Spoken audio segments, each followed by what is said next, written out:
Breaker 1-9. I remember waking up a couple times with a tube down my throat. And I remember my mom trying to calm me down because I just was looking around thinking, what the fuck is going on? Diamonds on my windshield and tears from heaven. Diamonds on my windshield and tears from heaven. Well, these diamonds on my windshield and these tears from heaven. I'm pulling into town on the interstate. I got me a steel train in the rain, and the wind bites my cheek through the wing. And these late nights and freeway flying, it always makes me sing. Yeah, it always makes me sing. I remember waking up next to my girlfriend and feeling really positive, really happy. And it was our first New Year's together, so that was really exciting. My friend and I were just living life to the fullest. And I remember getting in my truck, driving home with him, got in the shower, relaxed for a little while, played some guitar. I can still remember pulling out of the driveway and going down the road. Diamonds on my windshield, tears from heaven. Diamonds on my windshield, and tears from heaven. I still remember looking over at my buddy and seeing him passed out. I had the windows down. I remember that vividly because it was a beautiful day, something good on the radio. It's really the last memory I have. I think I just dozed off before I hit a telephone pole on Woodstown Alley Road. And the orange drive-in, the neon billing, and the theaters filling to the brim with slave girls and hot sperm and buckets full of sin. Metropolitan area, interchange and connections. You know, they say there's different states of sleep, from deep REM sleep to like a lighter sleep, to when you just wake up, to when you're fully conscious and awake. Sometimes as I go through those, I'll be dreaming and I won't feel pain, and then I'll wake up and it kind of takes me back to when I woke up that first time in the hospital, and I just feel a rush of pain into my body. Fly-by nights from Riverside and out-of-state plates running a little late, with the sailor's jockey for the fast lane. There's rolling hills and concrete fields and the broken lines on your mind. And the 8s go east and the 5s go north, the merging nexus back and forth. You see your sign, you cross the line, signaling with a blink. The radio's gone off the air, but it gives you time to think. Gives you time to think.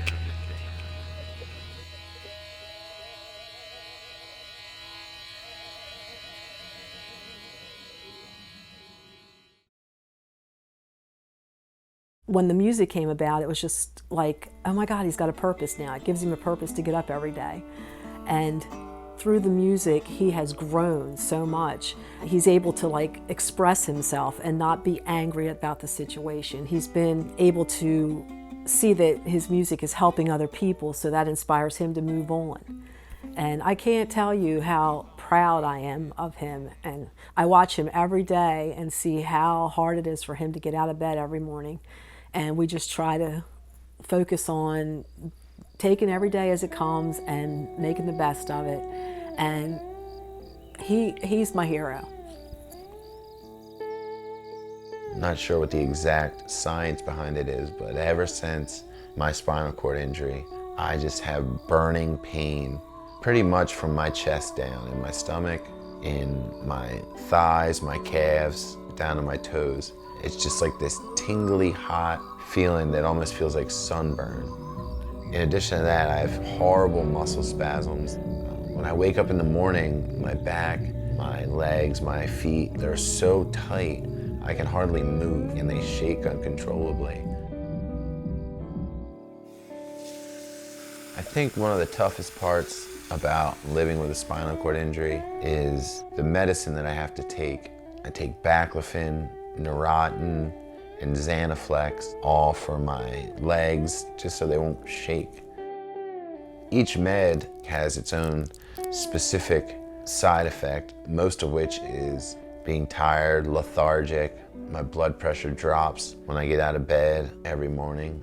You know, between that and having to use catheters and suppositories and other medications just to go to the bathroom, it's a lot to deal with, and it truly takes a community of people to really rally around me and take care of me. I don't know what I would do without the people I have in my life. After the accident, Ryan was very angry. How do you go from being a healthy teenager to not being able to walk or take care of yourself, and you have to get your mom to help you with everything? And I made my mind up that I wanted him to have a life, so I was going to be there for him. So different than home, isn't it? John and Mikey both have been great about taking care of me, helping me get in and out of bed all the time, get food. They've been there to support me in everything that I do. He's the godfather to my daughter Liliana. We talk every day. I think a lot of people don't realize the amount of pain that he goes through on a daily basis. There's a lot to getting him in and out of bed.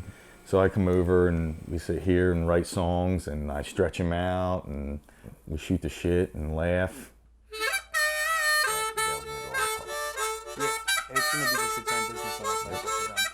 It's been a blessing to have Ryan Buckwheat on board to really ramp things up, and he keeps me motivated every day to kind of just get shit done. I got out of the Air Force in 2012. So I came back home, didn't really understand how to get back into the workforce. People that I did work with, it was like I was trying to talk to them like they were in the military. It's just a weird adjustment, and he just saw right through that shit. It didn't even faze him. One day after work, I got fired from my job, and he was like, hey man, you know what? I want you to be my manager, and I want you to be on board from this point on. And I was all about it. Joe, the butcher, has been the guiding hand on the wheel, just taking things to the next level, taking things in a new direction. My name is Joe Nicolo. I go as Joe the Butcher, and I've been in the music business for about 40 years. Started as a recording engineer with my brother Phil. We couldn't get a job, so we started our own studio, Studio 4. It was probably in the middle 80s when I started getting more into R&B and rap, and that ushered in the Philadelphia rap scene back then, which was Schoolie D, DJ Jazzy Jeff and the Fresh Prince, and Cash Money, and I became the rap guy. It was Jazzy Jeff and the Fresh Prince, which won the first rap Grammy, which led me to partner up with Chris Schwartz, who was manager of Schoolie D, and we started Rough House Records. Then in the late 80s, early 90s, we stumbled upon Cypress Hill and Criss Cross and Jermaine Dupri and the Fugees and Lauryn Hill and Wyclef. Somehow, with some dumb shit luck and a little bit of talent, we were the #1 independent label of the 90s. Won 9 Grammys altogether and was nominated for Record Song and Album of the Year with Billy Joel. Sold Rough House to Sony in 2000, got out of the music business and was naive enough to get into the movie business for about 8 years, made some movies, came to my senses about 4 or 5 years ago and got back into the music business and started a new label called Blackbird Records with my son.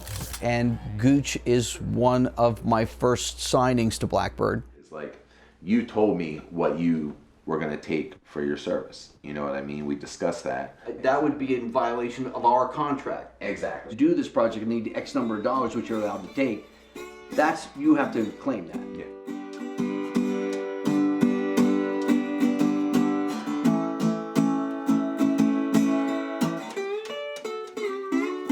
And I liked it then and I like it now. They do an E, I think, but maybe drop almost actually. I never really had a choice in having the nickname Gooch. When I was a little baby, from what I'm told, my older brother John, who was about 3 at the time, always would call me the Gucci baby. I guess you ever heard somebody going Gucci Gucci Goo, and then it just was shortened to Gooch. All my baseball coaches, football, basketball, teachers, I was known as Gooch. And it was kind of cool because everybody knew who Gooch was. And now as an artist in a wheelchair named Gooch, who plays guitar, not a lot of people are gonna forget that. You can't help but be impressed with Gooch's work ethic. He puts everything he's got into every part of the process. There ain't no time to talk. Say there ain't no time to talk. There ain't no time to talk. Say there ain't no time to talk. Well, I've been down on bended knee. I've been praying to the Lord above. Shine the light down in my heart and give me everything that I love. But there been times when I walk that line. I say to my soul, maybe lose my mind. The demons trying to put me 6 feet in the ground. They would be like, but I'm still living, I'm still living, I'm still thriving, with the girls, and I take it on the chin and I keep surviving, but now I'm living, there's no denying, I don't have to hear what they say to know they're lying, I say there ain't no time to talk, I say there ain't no time to talk, I say there ain't no time to talk, I say there ain't no time to talk, no time to talk, no time to talk.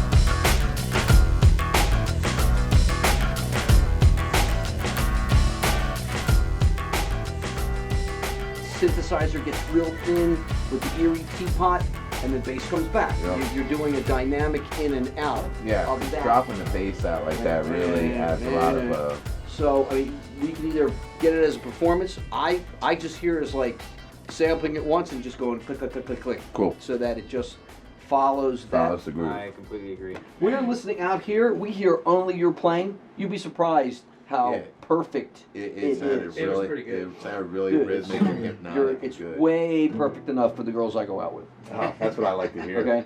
I don't know, man. I think if he starts noodling Keep it all over suave. every Yeah, song, you're probably right. keep this straight, and we'll think of something else for the scene change in terms of the circus coming to town Okay, at the cool. end.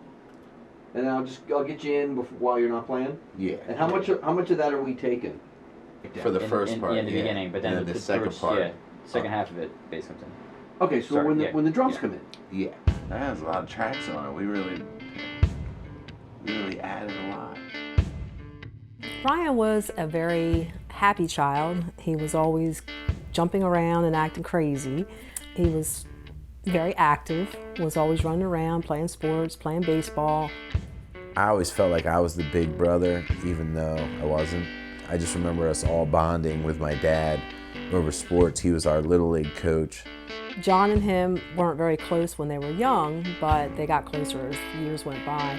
And him and Mikey were always pretty close. They shared a bedroom, but Ryan would pick on him. Growing up with an older brother, we got into a lot of fights. He was always a lot bigger than me until about high school when I got a lot bigger than him. All through middle school and high school, I was a heavy-set kid. Being big actually kind of prepared me for being in a wheelchair because I had to develop thick skin and I had to develop a personality and a character. He's always been kind of a comedian. He used to imitate people all the time. He was always just trying to make everybody laugh, and everybody loved him. Gooch was one of the first people I met when I was here. He went out of his way to come up to me, to say hello, introduce himself, let me know who he was. When he walked down a hallway, you would hear people shouting out his name. We both always used a lot of music in our classroom. I just always remember him always being interested, especially when we did music. Not always about the writing part and all the reading, but when we had music, I had Ryan's attention. Ryan started playing guitar when he was 12. He asked for a guitar for Christmas. I remember going to the store to pick up the guitar, and he picked out what he wanted, and the gentleman said, "Would you like to play it?" And he says, "No, that's okay. I don't know how to play." We bought the guitar, brought it home, and he started playing by ear. Before his accident, when he was just a kid, he would pick up the guitar. Dave Matthews and all the music of that time, he was just determined to play it. I picked him up a how-to book that taught you how to play, and he just learned how to play from that book. Gooch's first real live music show we played together at the Woodstown Coffee House. As far as talent goes, I just knew he was going to be on a different level. When we first had encounters, I knew that he was a really great guitarist, so I asked him to come into some of the middle school classes and play. And he was extremely intimidated, and with much encouragement, he would play. And by the next year, I got him to start to sing. That's when I noticed that he had this fabulous voice. I first met Gooch on a baseball field. Go to maybe a year or two later, and suddenly he's in high school, and I have him in my communications class. And I found that he loved music. And one time, some of his friends came to my house, and we recorded some things for AM Woodstown, and we made some kind of lunch menu song. I hated school. I felt somewhat unintelligent because I got average grades, and it was just because I had more of a passion for worldly things, and food was a big part of that. When I started to go to culinary arts school and they treated me like an adult, and I was allowed to go into the kitchen and just make things that I wanted to make and be creative and learn about something I was passionate about, was really the beginning of me becoming self-aware. It sucks not being able to cook, I'm not gonna lie. And even if I had a stove that was small, it's really tough with my hands being as paralyzed as they are.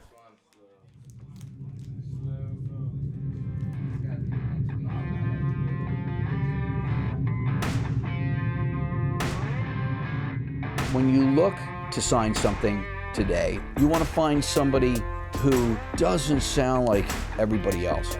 That's the only way you're going to stand out. When he asked me to be his manager, I spent hours. Basically, I just put it on iTunes and like compared it to all these other famous musicians and people that we've listened to together, and he didn't sound anything like any of them. Emotions music is Ryan's music. It's what he hears in his head.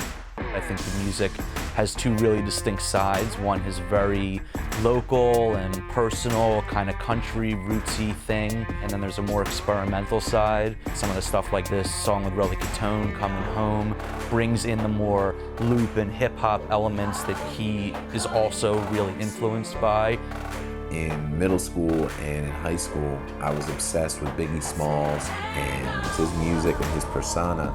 As a big guy back then, really played a huge role in shaping my swagger. And he taught me that, you know, looks don't matter. He was a big, nasty guy, and he got all the chicks. And so I just thought that was so cool. And eventually I started rapping in high school and beatboxing, and it just carried over. It's always been a part of me.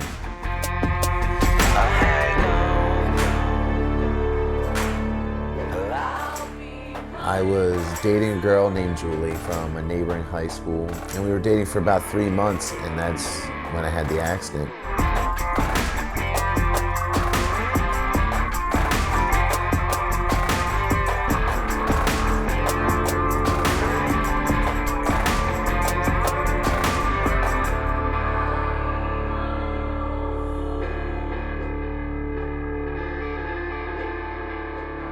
It's taken longer to make this record, but I think it's given us time to listen and breathe, and it definitely, I think, shows in the performances and how easygoing this record is. You know, you can hear how we had fun. The night before my accident, my buddy RJ was having a party. I can remember Big C and a few others. We were all kind of coordinating how to get to the party, get a few beers in us, and just start having a good time. I remember seeing many different friends that night. Just, you know, young kids cutting loose and everything. At that time, I was dating Julie, and she wanted me to come over there. She was kind of preparing this whole night for us to have, but the wild man in me had to go and hit this party first. So I did that and had a good time. Ended up leaving my friend behind at the party to go over to Julie's house, and brought in the new year and everything, and it was really nice. She says, having you here is all that matters to me. He says, girl, we still go dancing in my dreams. Whoa, no. He says, girl, we still go dancing in my dreams. Still go dancing. I didn't drink a lot, but I was just up late with my girlfriend, and then my friend hit me up literally like 3 in the morning to come pick him up. So I woke up, went, picked him up, came back, fell back asleep, woke up that morning, and then took a hot shower. So I think I was just really tired and relaxed. I remember making breakfast for them, and they both kind of crashed out on the sofa and the chair. And later that afternoon, my husband and I took my son Michael to the movies. When we left, the kids had decided to go to Ryan's girlfriend's house at the time, Julie, and I guess this all happened after we left and I didn't have my phone on me. After I had breakfast and everything, my buddy was asleep on the couch, so I went over, woke him up, and told him I needed to take him home, so I was gonna go to my girlfriend's house after that. So we got in the truck, he passed right back out, and I started heading towards his house. Just was driving on a straight road for a couple miles, and it was just a beautiful day. It was cool out because it was January, but the sun was shining, so just listening to music and I could just doze off.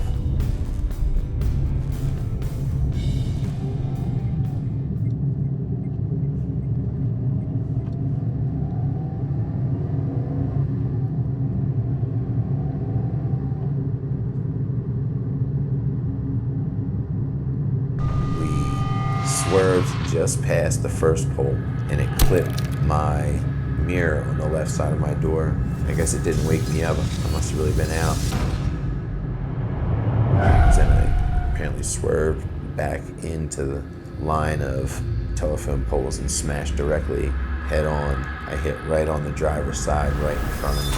My head hit the ceiling, which compressed my C7 vertebrae, causing it to burst and send fragments into my spinal cord. When I hit that telephone pole, it caused the truck to kind of spin 180 degrees around, which tossed my friend out the window. He flew down the road and he sustained some real serious scrapes, bruises, hurt his knee real bad. I think he had a little bit of internal bleeding and spent a week in the hospital, and it was really tough for him too, mentally, because his friend was now handicapped in a wheelchair.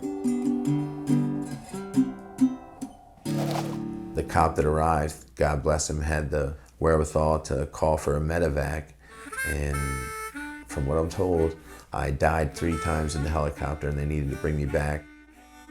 So I was flown to Cooper where they stabilized me. Late in the afternoon, a state police car drove into the driveway and was looking for his parents. When we got home from the movies, the neighbor actually came to our house and told us that Ryan had been in an accident and that they had airlifted him into Cooper University Hospital. My heart fell. I just didn't know what to think. I didn't know if he was dead or alive or what was going on. No one would tell me what was going on. So we drove up there as fast as we could, and we found out that Ryan had been paralyzed from the chest down and that they were going to send him to Jefferson University Hospital for surgery the next day. He only could move his head. He was barely even there, and it was really scary. From Cooper, I then went to Jefferson Hospital, spent a lot of time there, I think 2 or 3 weeks, just trying to stabilize, and they did a surgery there on the front of my neck and the back of my neck. I have a couple scars, and they went in and put some screws and metal plates and stuff like that because my C7 vertebrae is gone, and they put me in a halo. And I can still remember coming out of that surgery. My parents tell me that a lot of my friends came up there and were really worried about me, not sure whether I was going to live or die. We went together to the hospital to see him, and even in that first few moments that we saw him, he was still Ryan. We visited him every time we could, and it was several times a week, and his mother was up there practically every day with him. He was very sick, couldn't move, couldn't use his arms, couldn't even get a drink of water for himself. I know my husband and I took shifts, and I slept there every night and jumped up and down whenever he would make a noise just to help him, because it was so sad to see him not be able to move.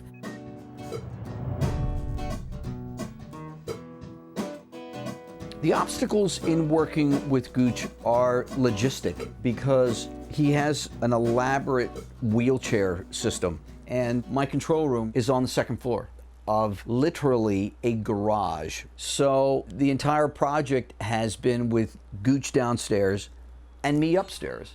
I was thinking of trying to come up there maybe on Thursday, so if you're back. So. Oh no, I'll be here.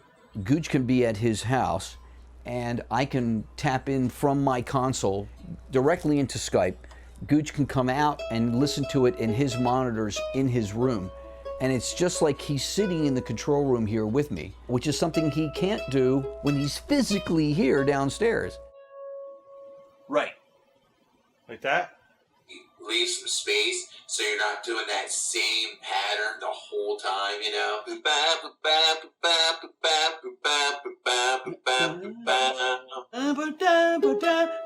Would like to do it in the second half. All right, so keep that feel. Tonight I'm lonely and I could use a friend. Don't you remember you told me you loved me to the end? I just wanna see you smile. Won't you come stay a while? Tomorrow pretend you don't know me. Tonight I'm lonely.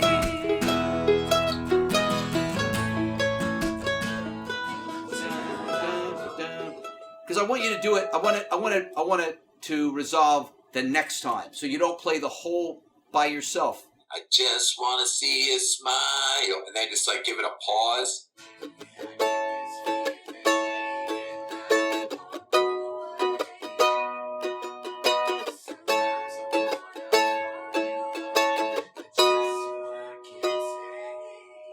It makes it really heartfelt and just kind of like sad and just kind of like plucking on the porch just a few little notes, you know? Yeah.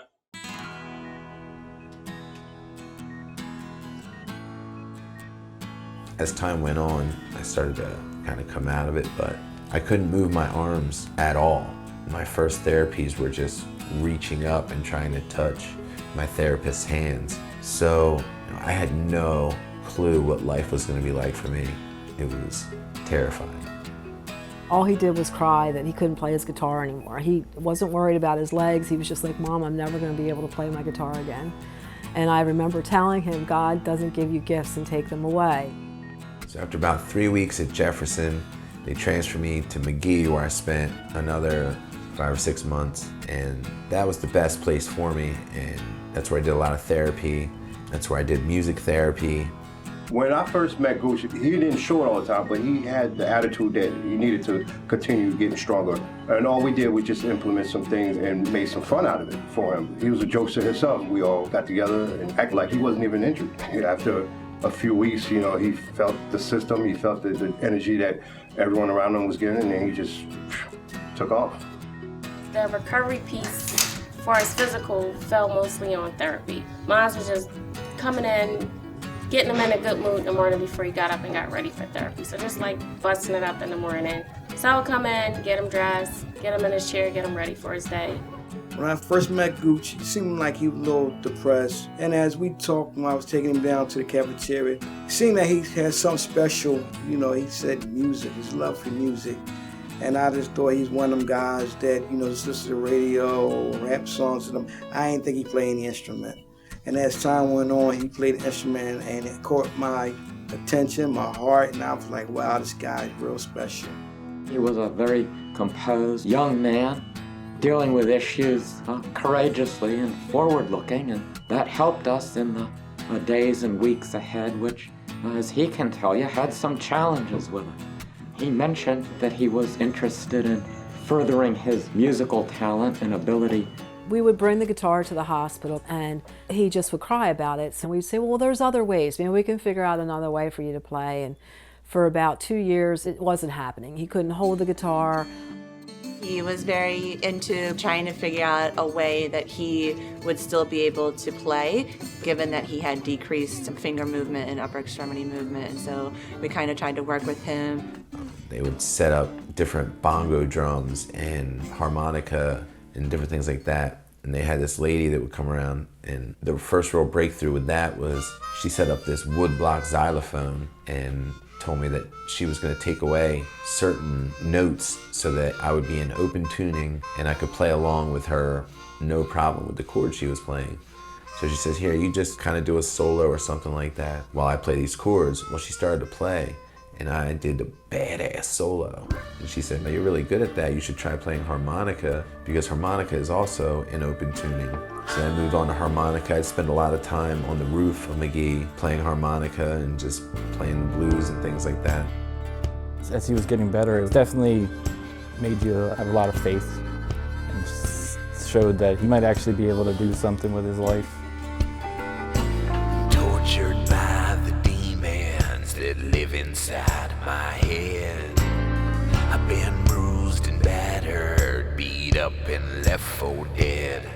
I was rescued by the music, living deep within my soul. I let it take control. I got hellhound on my trail, so I'm running. I can hear them coming. I pray the devil don't bring me down. Oh, don't bring me down.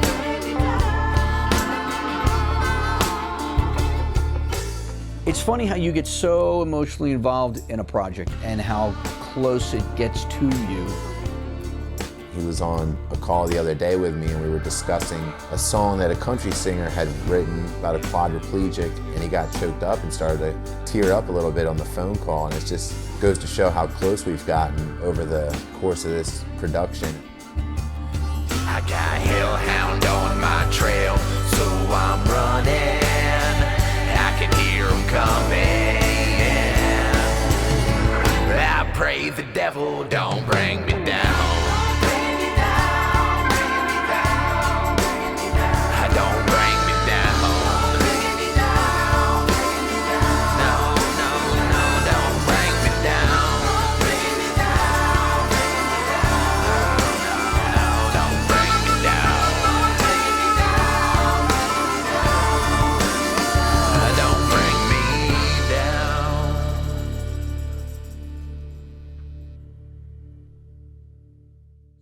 I've always believed in a higher power, but my parents didn't really want to force us into believing anything and let us find our own belief.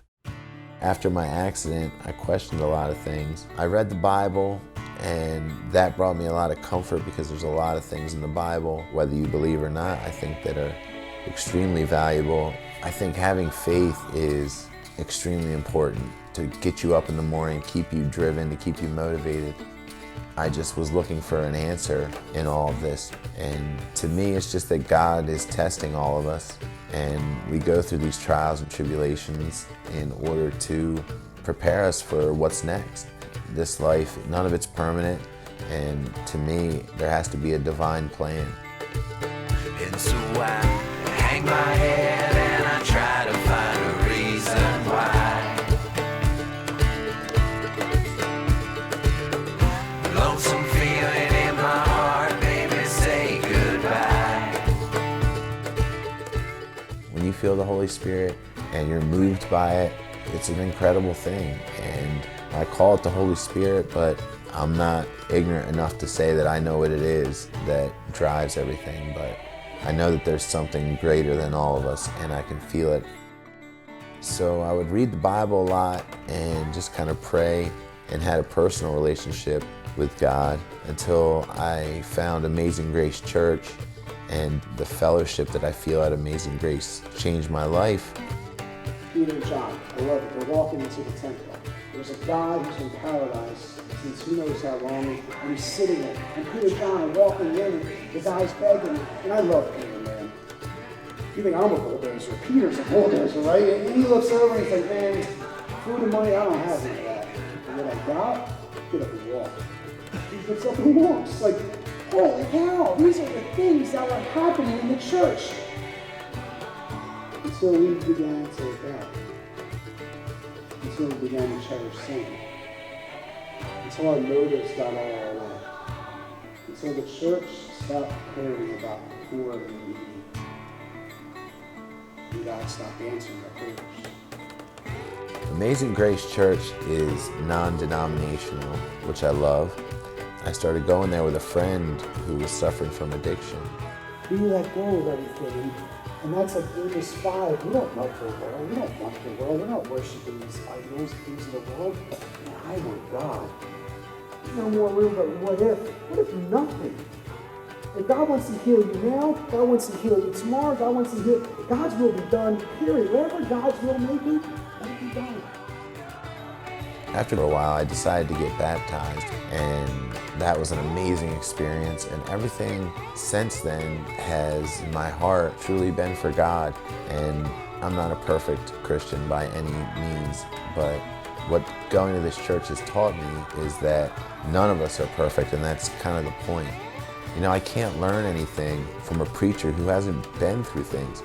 I'm a born sinner, you know. I do a lot of things wrong, and I have been with a lot of different women, and I cuss an awful lot. You know, Jesus hung with a lot of sinners and a lot of prostitutes and just tried to lead them by example. And I've brought a lot of people over to Christianity and brought God into their lives in prayer. When I do my shows, I try to do a gospel song or two, and I always speak on the microphone how great God is and how great it is that He's brought us all together to share music with each other. I want to say you need faith. You know, faith is a good word I would use rather than maybe God or something like that. But just have faith. Having faith in something is believing without seeing.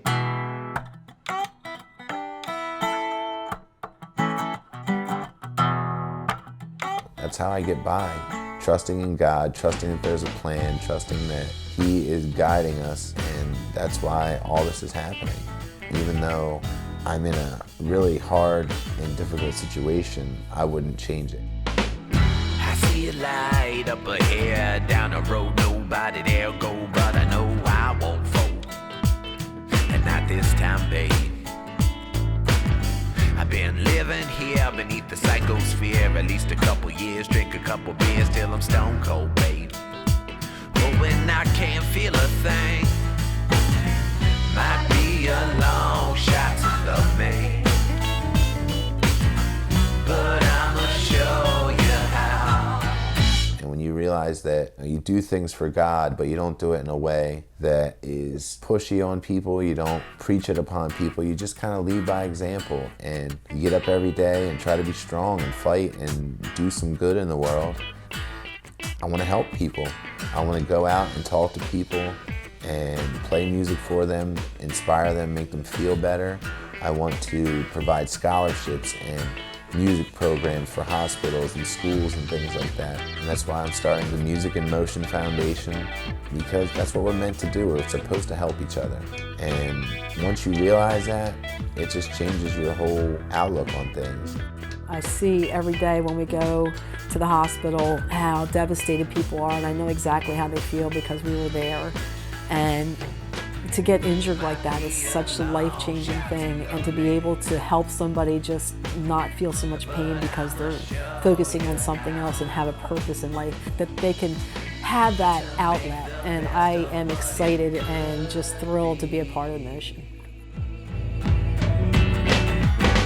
I'm gonna show you how. You know my baby, baby. I'm gonna show you how. Every night. I'm gonna show you how. I'm gonna show you how. He's a stickler for detail. He's not afraid to tell you when he doesn't like something. And that sometimes can be a problem for some artists that, you know, they feel intimidated by a producer, but he knows what he wants. And that's an important aspect of when you're working with an artist, because you want direction in terms of what an artist wants their record to sound like. And most of the time, I agree.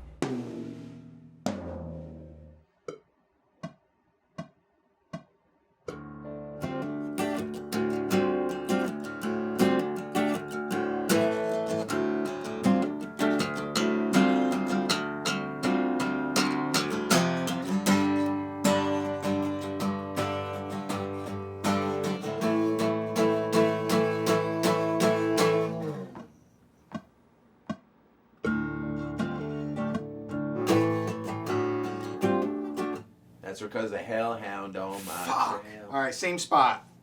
Fuck. Yes. That's where he's bringing you in. I'm headed down to Woods Town. Bring in the snare in. And then like start. You know what I mean?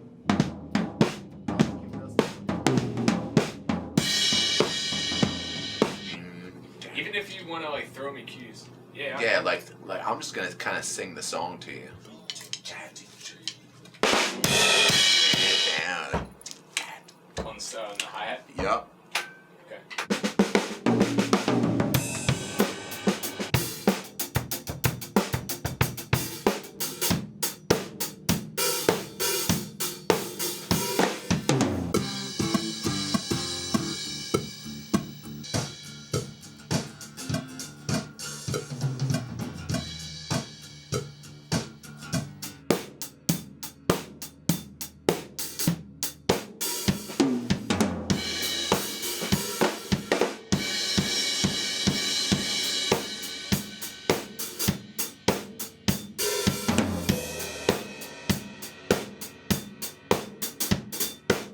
Solo is the same length as the verse, and there's that stop. So that down in them woods. They all know my name, and I love to watch that dirt mix with that cold, cold rain. That muddy water sure stuck in my veins. The transition home from the hospital was surreal. They brought me home in an ambulance, and I rode on a stretcher, and I was still pretty hurt, but they had finally built a ramp into my front door and gotten a bed ready in my parents' bedroom. I had to share a bedroom with my parents for the first year I was home. It was really, really difficult because when I was first hurt, I couldn't move below my neck. I couldn't move my hands or my arms or anything. And to Julie's credit, she stuck with me. It changed our relationship big time, but she really just wanted to be there for me. And I think that even our breakup was supposed to happen, I guess you should say.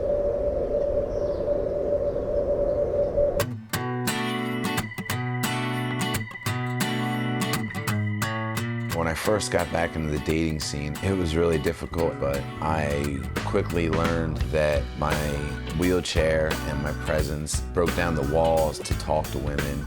You know, I would go out to shows and meet different women that way, and we'd go on dates. And now my woman don't love me like she did when we were young. She tried to get me to settle down, but I got to have my fun. I wanna get down, baby.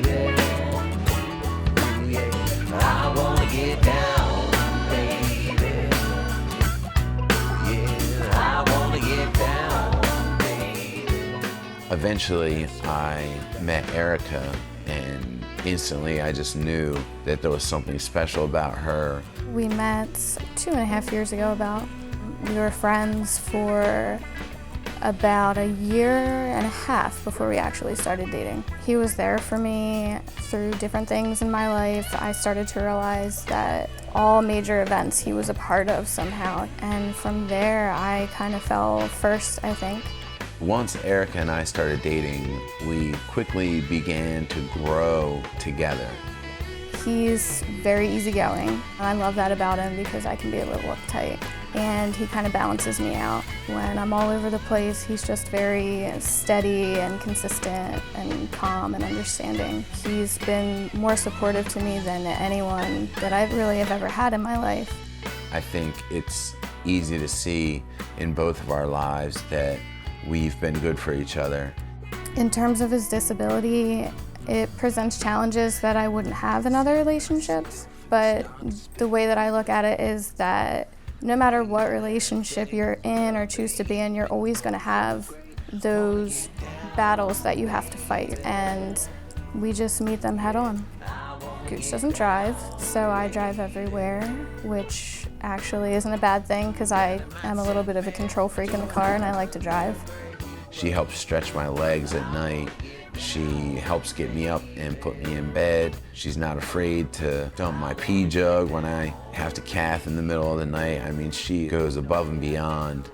It just presents challenges in a physical way, but also, I guess, in emotional and mental ways too, because he has to deal with that day to day, and it's not always easy for him either, so I have to be a support system to him. Go to a different astral plane.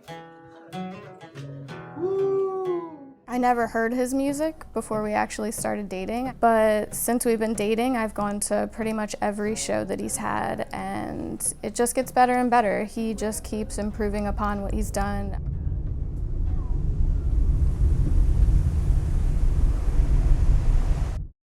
I would try and put my acoustic guitar on my lap and play it with a slide, but it was just so frustrating. I wanted to be able to play like I'd always played, but what I didn't realize was I guess I needed to let God show me a new way, or let it come to me and not really force it. I would do jam sessions with different musicians, and we would just sit around and I would play bongo drums or a little bit of harmonica, and just to be around it felt good. Brian LePan was a good friend of Ryan's, but they hadn't seen each other in years. And Brian and him actually reconnected the night before the accident at a party, and they said, oh, we're gonna have to get together sometime and play a guitar. Well, the accident happened, they didn't get to connect. After Ryan was home from the hospital and everything, Brian and him reconnected again, and Brian came over and played for him. And they just kind of started to rekindle their friendship, and he kind of turned Ryan on to playing the blues.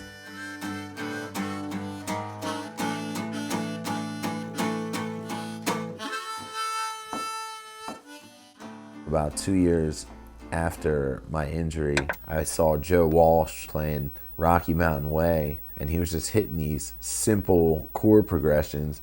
And I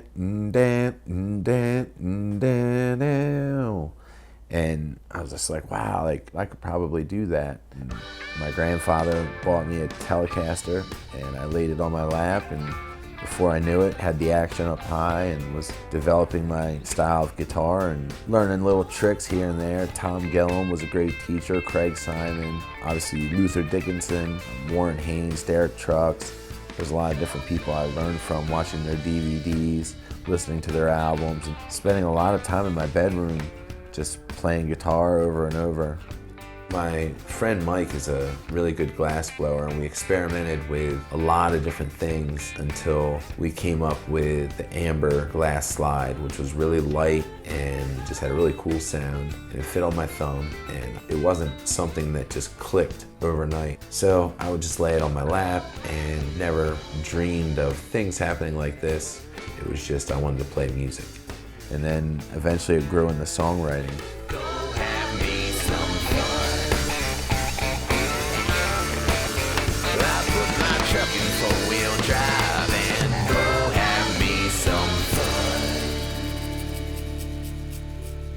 Right around that time, we started 61 North, going out and playing at different coffee houses and just kind of having fun. And it was just something that gave me a purpose and gave me great joy to go out and play music and entertain people. I remember seeing them play and really enjoying the music, and it was just great to see Gooch being a part of a band. I met Bob when Brian brought him over for a jam one day because we were looking for a bass player. And at the time, Bob loved to go out, party, have a good time, play music, and I think he thought I was full of shit, mostly, because I was always dreaming big. Gooch was, on the early going, was always trying to sell me on something, I felt, before he got to know me. Some people try to be more realistic, and that was Bob, and that was a good thing because it was something that we needed. The dynamic at the time wasn't great, but a little while down the road, we met Joe Bross, and he was the foundation of what 61 North really became and what the sound developed into. That's when it kind of became more collaborative, and we started going in more of an original direction rather than just playing blues. And at the same time, Gooch was developing his playing style in different ways. We were a young band, and we were out touring, hitting the road, New York, Baltimore, Philadelphia, Delaware, just trying to get things going, you know, trying to get the band rolling. And we did 2 records, which I'm really proud of. They're still great records. I still like to play them every now and again.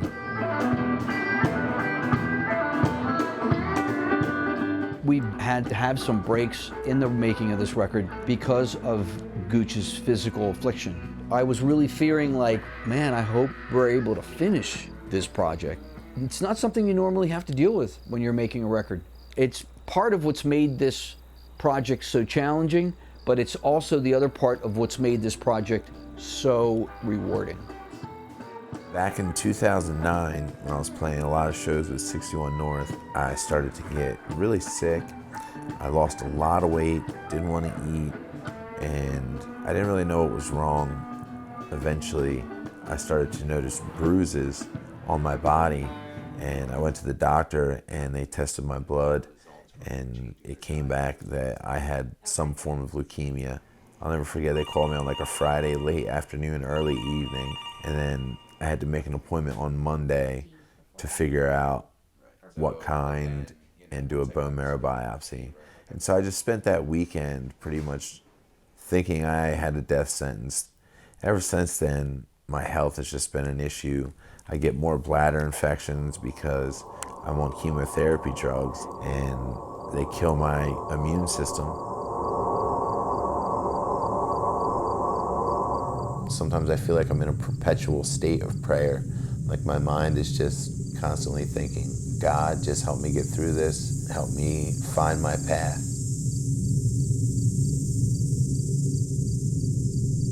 I'm here today because I'm having a lot of pain in my sides and my kidney. So I've been going back and forth to the studio 2 to 3 times a week. It's about an hour, 20-minute drive from my house. And I really feel that riding in my van has really compounded the problem that I'm having with my prostate right now. Just, you know, the constant bouncing around and sitting anywhere from 8 to 12 hours a day. I've been going around to a lot of different doctors trying to figure out what this problem is, and it just seems to be getting worse. You think switching from the Cipro to the Bactrim might be a good... Well, there's a couple antibiotics that might be particularly good for... Unless there's anything else you would test for, you would just test it for infection, right? Well, for bacteria. For bacteria. I'm pretty sure that's what he did when I went in there for it. So yeah, I'm really suffering with a lot of pain and everything, and I've been on antibiotics.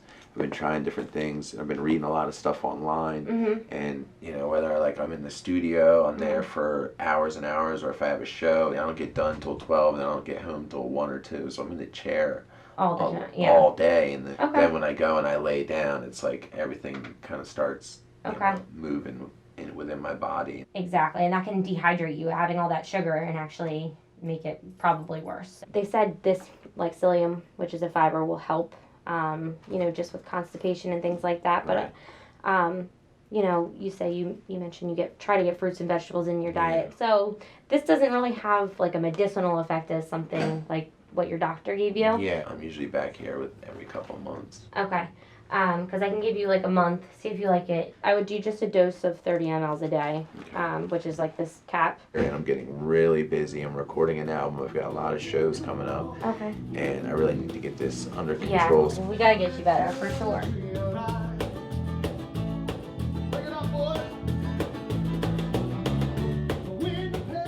So after about 6 years in 61 North, I felt Brian going in one direction, I was going in one direction, and even Bob was kind of going in his direction. It just felt right to kind of put things on hold with 61 North.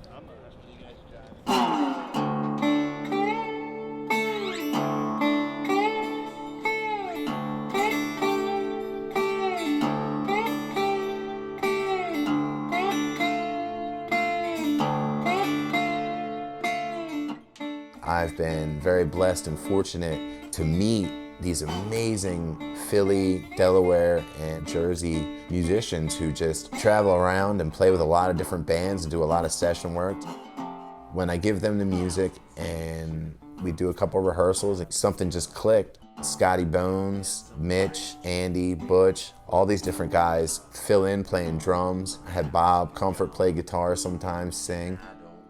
The motion is a cool concept because it's really a rotating cast and it's really like a family. But it's Gooch's kind of swamp blues style that runs through it, and it gives it that signature sound. Having the ability to have different musicians whenever and not have a set group is always good, because a lot of the problems he ran into was with people that had full-time jobs and had other responsibilities. I'm sitting on top. The motion is one movement, one sound, and it's just about what best serves the song. And that's what I want to do. I want to play music that is emotional and grabs people, and I want to use players around me that can convey that message and pull that emotion out of people. The first time I met Gooch, his band 61 North was playing and my band was playing. I believe it was upstairs at World Cafe. That was kind of the beginning of us hanging out. 61 North was playing after me on the same stage. I ended up staying and hanging out and watched the whole set, and from there we kept in touch with each other through the local music scene. Eventually Gooch was like, "You should come over and jam," and I said okay. I was very comfortable trying to just make music with him. And then we actually decided to try giving writing a shot. Those writing sessions kind of developed into We Should Perform. When 61 North was taking some time, the three of us started working together in the Killer Bees project, and that's really when we got a lot closer. When he was working in 61 North, he didn't feel that there was as much opportunity for him to voice his opinion. So this was kind of one of those situations where we come in and we all give a little bit of ourselves and our influences. My favorite thing to do is to go sit out under the maple tree, just 2 acoustic guitars and ideas, and seeing where it'll take you. Why not change it to a she? Yeah. Do you know anybody that you could draw from? Probably just my mom, since you're doing your dad. But she's like the anchor that holds my family I together. think at a crossroads, the way we're gonna go is the way we're gonna go, and it's the way we're meant to So go. about the first line. You'll find your way. She knows in her heart it'll all be okay. It's for everything, there's a time and a place. I like that. Mama always says, is that what you said, Yeah. Mama? Mama always says it'll all be okay. Everything has a time and a place. She never broke down, because I find that mothers always had. put on a face for their children when things get tough. Everything has a time and a place. She never broke down. She never And never lost her faith. The devil, you don't know her name. She never broke down and never lost her faith. Stories told by the lines in her face. He rises early in the morning like any other day. Grease on his fingers, oil running through his veins. Down by the way of his mind, let it roll. Ease all your pain. Isn't it time to let go? Let it roll. There's no one else to blame. And the devil Don't know your name. You didn't like that part? Yeah, I was thinking, get that purdy shuffling. Oh, that sounds pretty. Bob and I ended up developing the Reverb Brothers, which was kind of a new country, folky, bluesy sound that, you know, we go out and play acoustic, and we still do it today.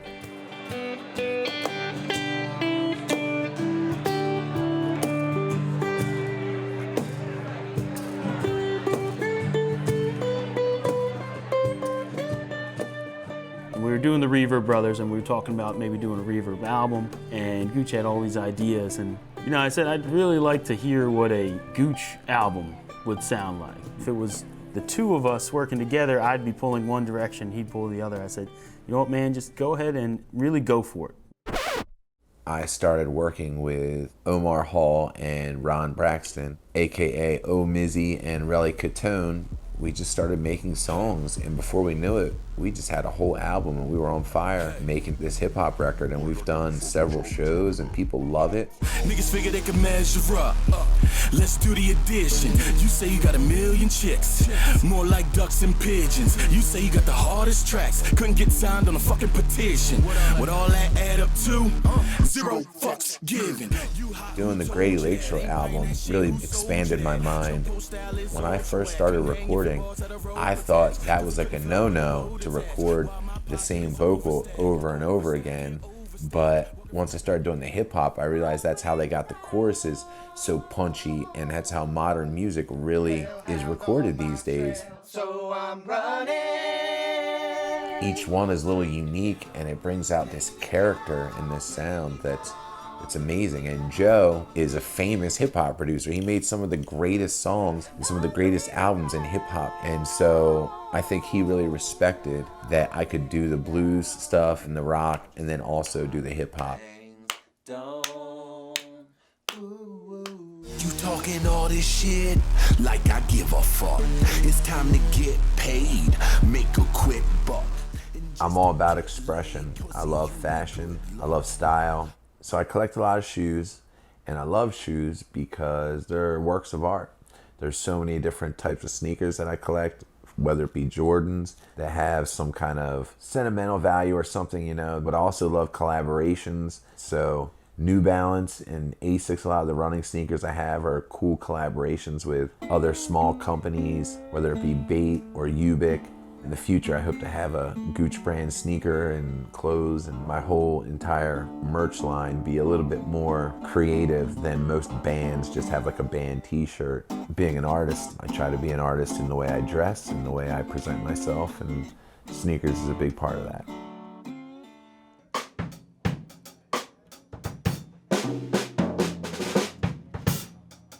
At first I was like, he has to make his freshman record, his indie record, something that isn't too polished, because you want to see the growth in an artist. So I was going to leave this record sounding, you know, very unproduced. But as we worked on it, it's amazing how this project has elevated itself to, in many ways, a timeless record. I think this is a project that you can put on years from now, and it's not going to get dated. Now, is it perfect? Far from it. This record has deep scratches in fine leather. It gives it character. So we've left all that in. Giving them the fade, huh? The mil spec. Well, with that take, you definitely got to fade it. Yeah. I think that's where you're kind of taking it to a straighter groove, right? Yeah,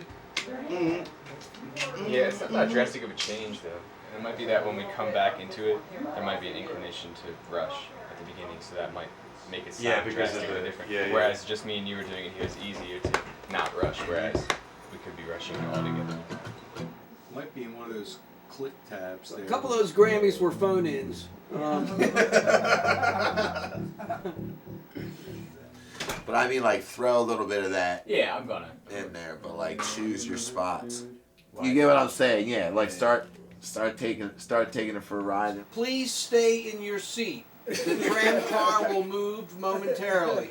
This would be 4 of them, and then just kind of jam, and we'll just keep jamming so he has a length of us jamming.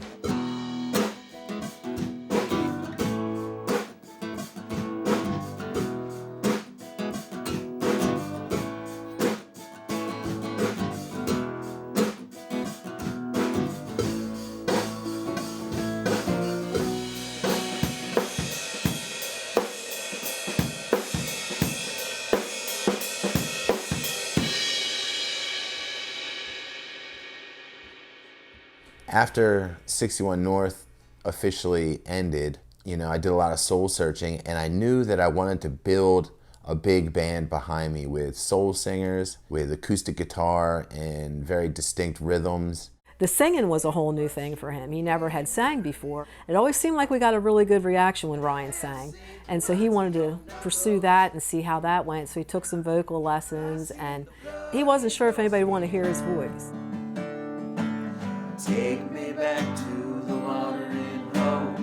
I remember Chrissy and Brittany used to sing in high school together, and they sounded amazing. putting them together with Josh on acoustic guitar, because he actually taught me. Having him play guitar is like having my hands back. I would sit here and play guitar, and Gooch would come up with lyrics, and we would write songs.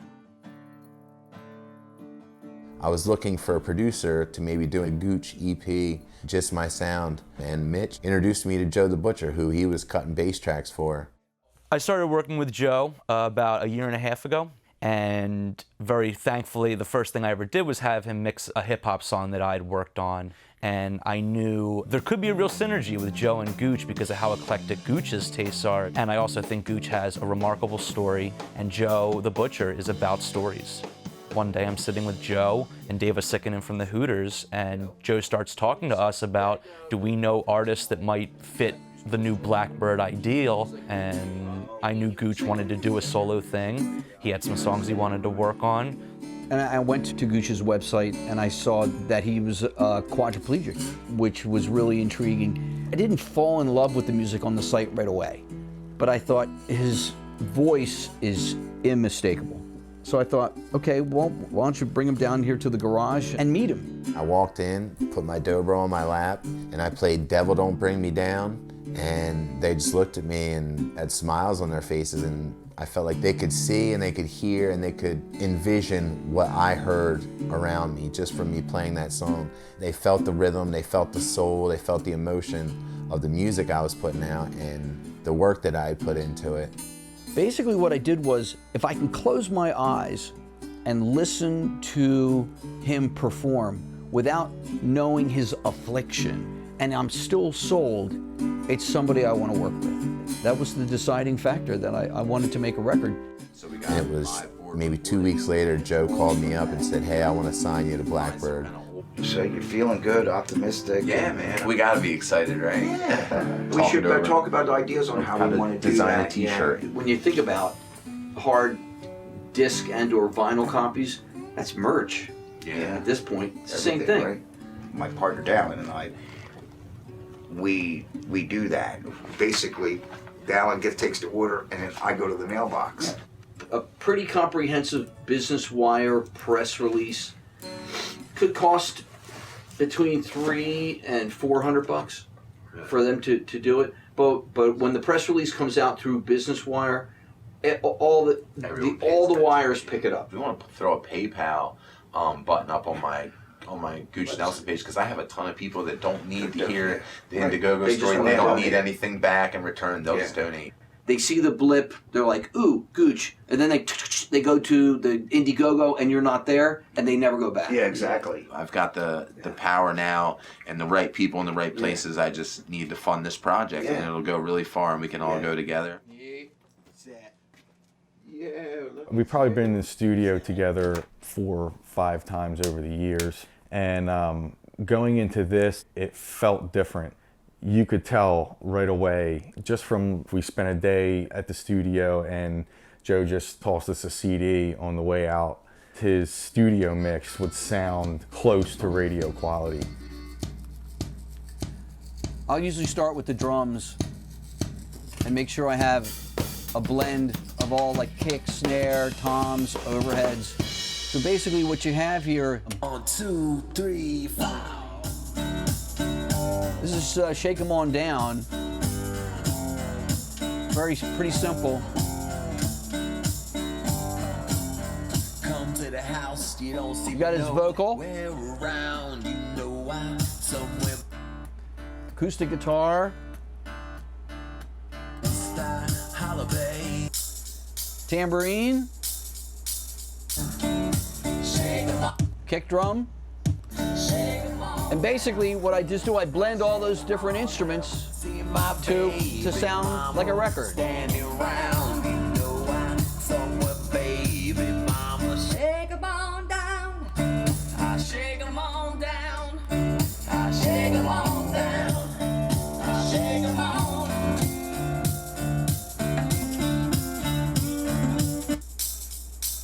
Our tambourine, and brighten that up a little bit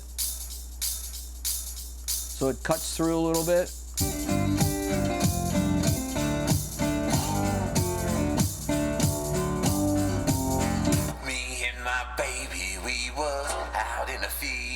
little effect. Heard that train as it left Mobile. Why must I holler, babe? Lord, I'ma shake 'em on down. I'm so tired of hollering, I believe I'll shake 'em on down. I'll shake 'em on down. He's been working tirelessly over months and months and months trying to write this music and record the music. Being his manager, at first it was very overwhelming, but the way that he wanted to approach it with me is that we're growing this thing together. It's all about breaking down that barrier between the audience and the band. Why I'm so passionate about The Motion is because it's an idea, it's a mindset, it's about people coming together for this blues, soul, country, feel-good music that makes people move and makes people forget their problems, and it's exciting, and that's what drives me each day. You know, to fight through this medication, to fight through all these side effects, all these trials and tribulations. How's everyone doing tonight?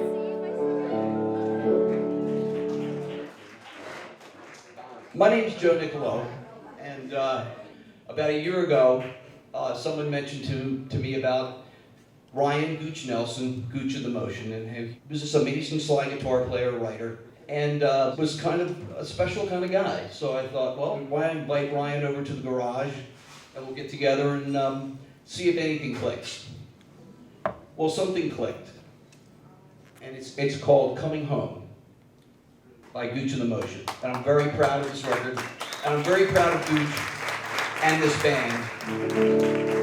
And you'll hear tonight why we're so proud of Gooch and the Motion. He's been there and back, and when you're working on something with him or talking to him about something, I mean, you really have his attention, and he's really listening to what you have to say. I mean, you don't really find that in a lot of people nowadays. The person that he is now, because of what he's gone through, he's one of the wisest people I've ever had the pleasure of meeting. He brings everybody else up. When you talk to him about it and everything, he just has a lot of faith. He's a good kid. What this whole album has been about is coming home, kind of that feeling of where you're from is where you're from, and something you learn as you get older is it means a lot more to you to have family and to have a community and for people to care about you. When I came home, my community rallied around me and did a lot of things to come out and support my band, and they still do, so it was certainly a surreal feeling. There's music that you can dance to, and then there's music that makes you move, and his music makes you move.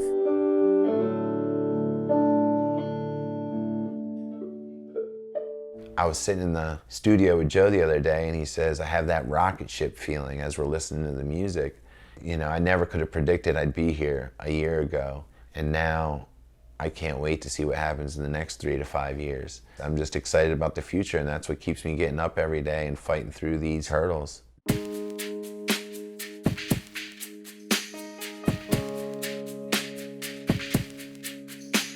He always said you only love me for my dance moves, and she said, baby, you got that right. They met at a party in a parking lot in high school, and right there danced all night. Funny how life works out.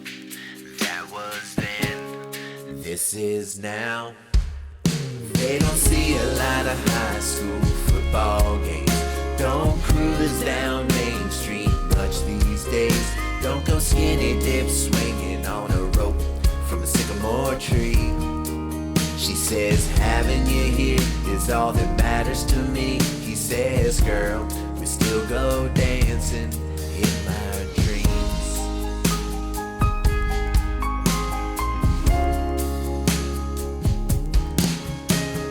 Riding in a Humvee, a clear day of blue sky, 7 days short of going home.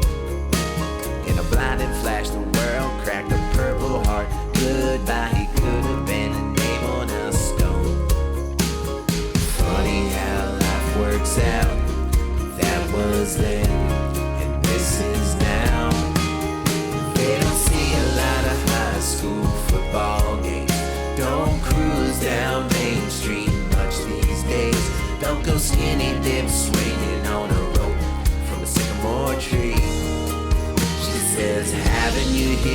is all that matters to me. He says, girl, we still go down.